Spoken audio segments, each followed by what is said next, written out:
How does a man with no college degree, a former math teacher, end up controlling $500 million?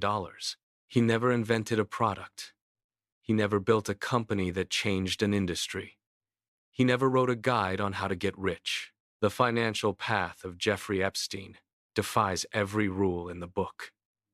To understand his empire, you must discard the image of the traditional entrepreneur. This was not a story of market innovation or public success. It was a story constructed on a foundation of silence, favors, and a network that acted as an impenetrable shield for decades. Step into a different kind of reality. Here, money moves in whispers. Power is measured not by what you own, but by what you can hide. In this world, a single well-placed relationship holds more weight than any factory or patent. It is a shadow realm where the rules of the surface world simply do not apply. For years, he navigated this space with precision, turning the act of being unknown into his greatest asset. The mystery was not just how he made his money, but how he kept it, and himself, entirely beyond the reach of scrutiny. The origin of his influence was not found on Wall Street, but in a classroom at the Dalton School. In the mid-70s, Epstein stood before blackboards covered in calculus equations, teaching the children of Manhattan's elite. He was a teacher without a university degree, having left both Cooper Union and NYU before graduating. Yet, he possessed a specific, quiet magnetism that caught the attention of his students. Among them was the son of Alan Greenberg, the chairman of Bear Stearns. Greenberg was a titan of investment banking, a man who viewed formal academic credentials as secondary to raw, unfiltered intelligence. When he looked at the young teacher, he did not see a lack of a degree. He saw an agile mind capable of navigating complex systems. Greenberg brought him into the firm, bridging the gap between chalk dust and the high-stakes trading floor. It was a leap that defied the standard hiring logic of the era. He became a special assistant to the chairman, proving that in the right circles, a well-placed connection was the only currency that mattered. The friction at Bear Stearns became inevitable by 1981. Disputes over compensation and internal power dynamics forced his departure, but he did not leave empty-handed. He carried away something far more valuable than any severance package: a private list of ultra-high net worth individuals who trusted him with their most sensitive financial affairs. This list became the foundation of his own venture, J. Epstein & Co. He did not seek office space in a gleaming skyscraper or court the public eye. Instead, he operated from an unassuming location, creating a firm defined by deliberate opacity. He did not advertise his services. He did not seek scale. He sought absolute control. His business model was a direct rejection of traditional capitalism. For his clients, he offered a service that could not be bought on the open market: total, impenetrable discretion. If a client needed to move capital across borders without scrutiny, or navigate a tangled inheritance, Epstein presented himself as the only solution. His pitch was never spoken, but it was understood by everyone in his circle. He promised to protect their wealth while ensuring that no one would ever know how it was done. In this space, he was not just a financier. He was a gatekeeper of secrets. The true pivot in his trajectory arrived with a single introduction to Leslie Wexner, the founder of the retail empire that dominated American malls for decades. Wexner was a billionaire, defined by his obsession with personal security and absolute secrecy. He required more than a standard wealth manager. He needed a gatekeeper capable of handling estate planning, discreet real estate acquisitions, and the management of a vast, private fortune. Epstein was the solution. The arrangement that followed was unprecedented in its scope. According to records that surfaced years later, Wexner granted Epstein full power of attorney over his assets. This was not a standard advisory role. It was total authority. Epstein could sign checks, hire staff, negotiate deals, and execute major financial decisions. He became the steward of a multi-billion-dollar empire, receiving fees that launched him into the highest tier of the super-wealthy. Yet, the relationship was more than financial. Wexner opened his private network to Epstein, introducing him to business leaders, politicians, and global philanthropists. The implied message was clear: if Wexner trusted this man, the rest should as well. Epstein utilized this endorsement as a master key.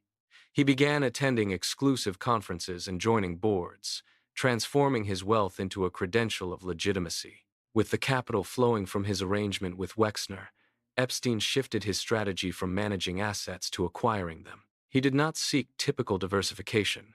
He sought tools of influence.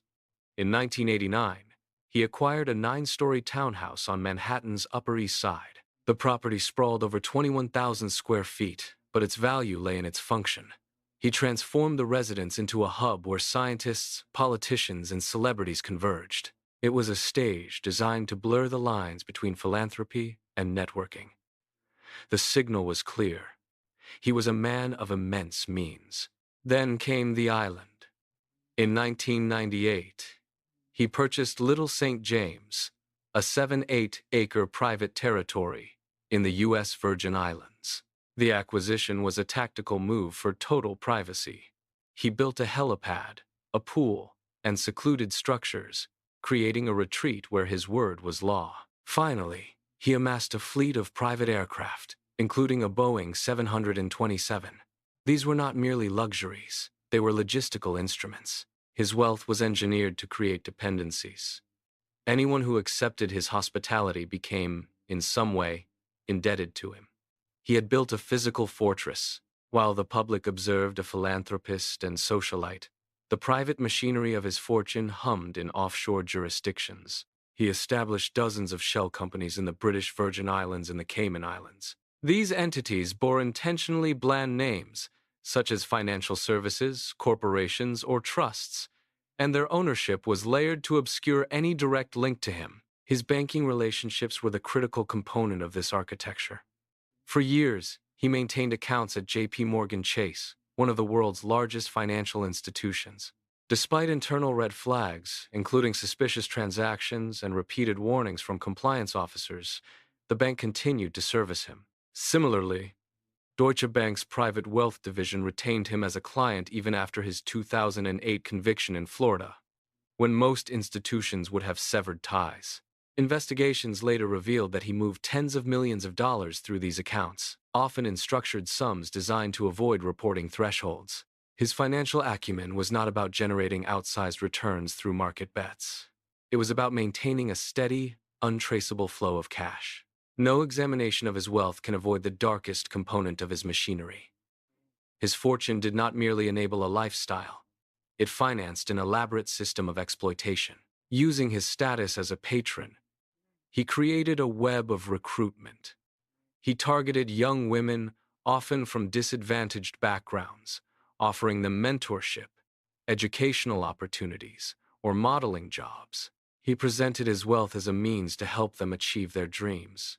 His homes were staffed with assistants who facilitated his activities. His lawyers drafted non-disclosure agreements that silenced victims. His accountants moved money to settle lawsuits quietly, preventing criminal charges from sticking.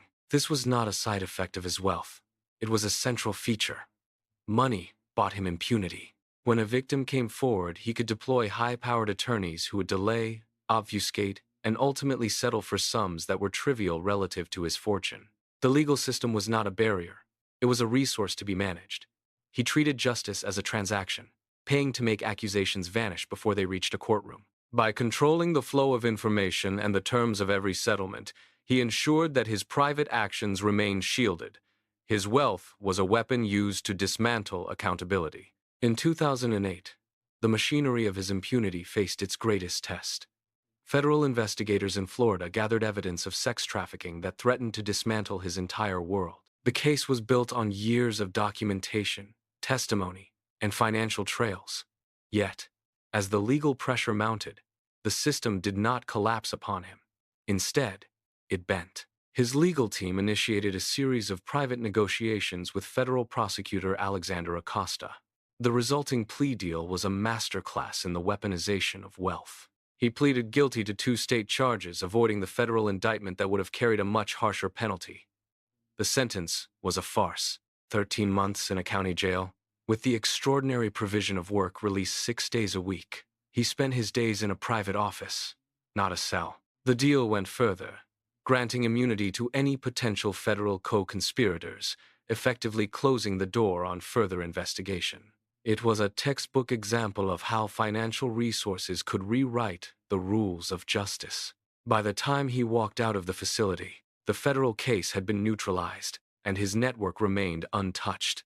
The legal system, designed to hold the powerful accountable, had instead provided him with a shield. He had successfully treated the law as a commodity, buying his way out of a crisis that would have destroyed anyone without his specific brand of influence.